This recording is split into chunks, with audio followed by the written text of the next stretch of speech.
The heavy, chilled air of the bank vault smells of ozone and cedar, a scent that usually signifies safety. You slide your matte black obsidian card into the terminal, the one that has never once blinked red in 12 years. You are waiting for the familiar, satisfying chime, the sound of a multi-million-dollar wire transfer unlocking the final deed to a private island in the Aegean. Instead, the screen flickers a jaundiced yellow. A single clinical sentence crawls across the display. Account privileges revoked. Contact central oversight. You pull the card out. It feels lighter, as if the very weight of your status has evaporated into the digital ether. You try again. The machine doesn't just reject the card, it swallows it with a mechanical, metallic gulp. The screen goes dark. Behind you, the armed guards, men whose salaries you personally subsidize through a private security firm, shift their weight.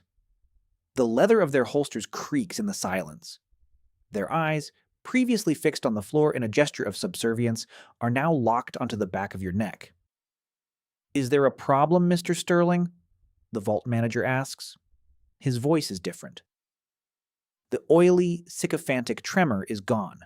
It is replaced by a terrifyingly neutral authority.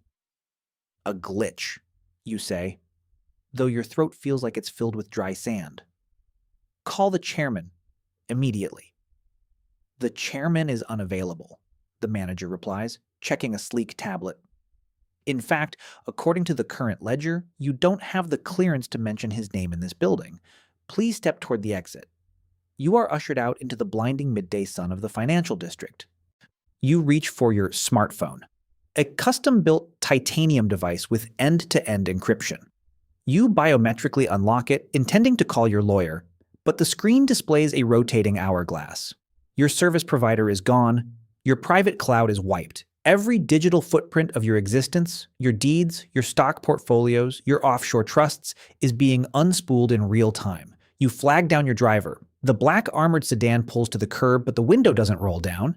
Instead, the door locks engage with a heavy final thud.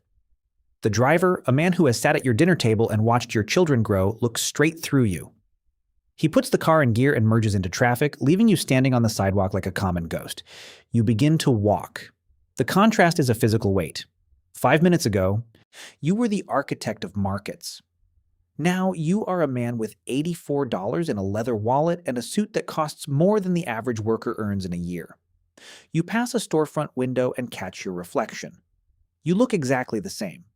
The silver-cuffed sleeves, the hand-stitched silk tie.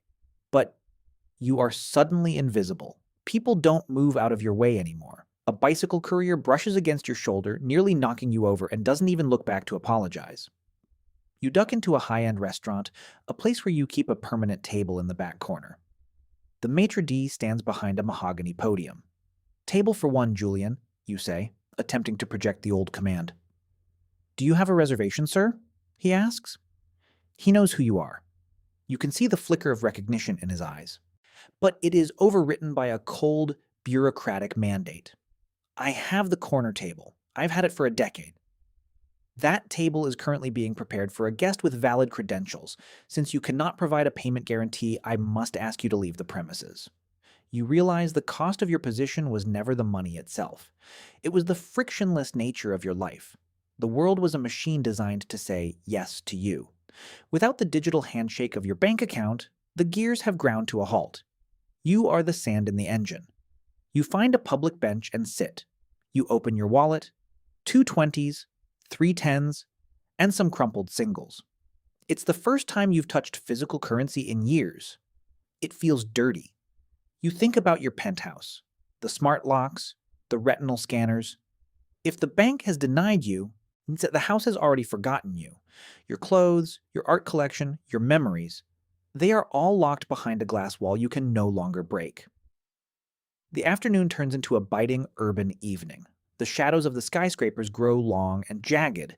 You see a news crawl on a massive LED screen across the square.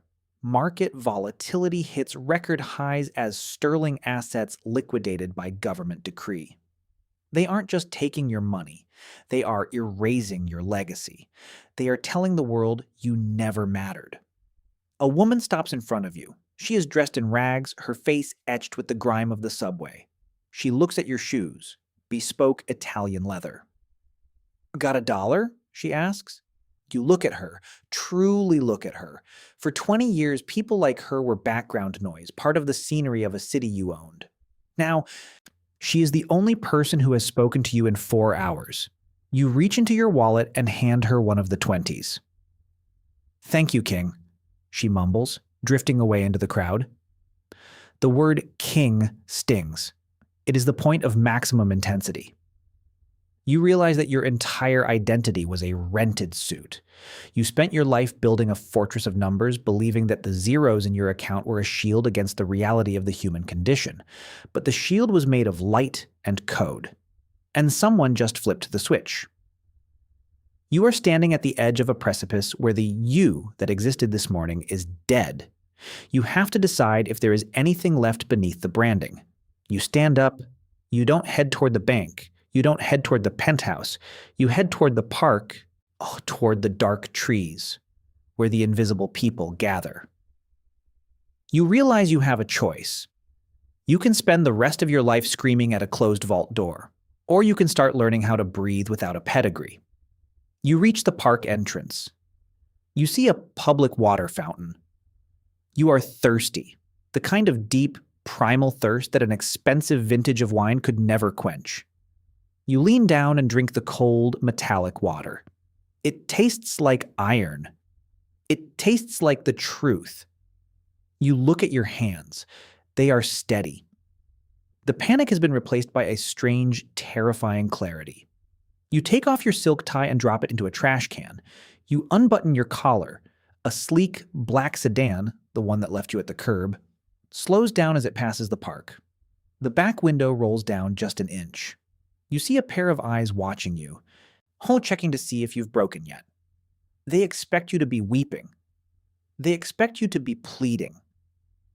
Instead, you look directly into the darkened glass and smile. It isn't the smile of a billionaire closing a deal. It is the smile of a prisoner who just realized the cell door was never actually locked, only the view was blocked. The car speeds away, its tires whispering against the asphalt. You are alone in the center of the world's most expensive city with $64 and no name. You turn your back on the skyline and walk into the shadows of the trees. The silence is no longer a rejection, it is a beginning. The world didn't end when the numbers hit 0. It simply started asking better questions. Tontosh.